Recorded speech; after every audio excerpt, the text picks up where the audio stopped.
Sir, அதாவது தமிழ்நாடு அரசு அனைத்து மாணவர் விடுதலையும் சமூக நல விடுதி அப்படின்னு சொல்லி மாத்துறோம்னு சொல்லி மாத்துறாங்க.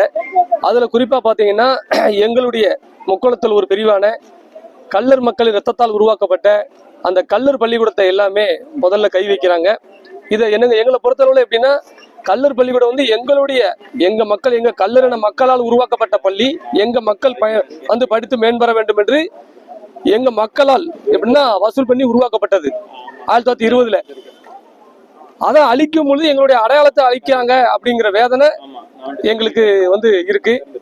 ஒட்டுமொத்த முக்குளத்தோர் மனசுலயும் இது ஈட்டி பாஞ்ச போல இருக்கு. அதனால மாண்புமிகு தமிழக முதல்வர் உடனடியாக இதை தடுத்து நிறுத்த வேண்டும் என்று இன்று தமிழ்நாட்டில் PMT மக்கள் கட்சி சார்பாக, எங்களுடைய கட்சி சார்பாக 20 மாவட்ட ஆட்சியர் அலுவலகத்தை சந்திச்சு இன்னைக்கு மனு கொடுத்திருக்கோம். அதாவது அவருடைய கவனத்துக்கு கொண்டு போறதுக்கு, எங்களுடைய உணர்வுகளை மதிங்க, எங்களுடைய உணர்வுகளை புரிஞ்சுக்கோங்க அப்படின்னு சொல்லி இன்னைக்கு நாங்க 20 மாவட்டத்துல கலெக்டர்கிட்ட மனு கொடுத்திருக்கிறோம். மாண்புமிகு முதல்வர் உடனடியாக கள்ளர் பள்ளிக்கூடத்தை அழிப்பதை நிறுத்துவார்னு சொல்லி நினைக்கிறேன். சீர்பரப்பு நடவடிக்கை அதையும் அழிக்கிறாங்க.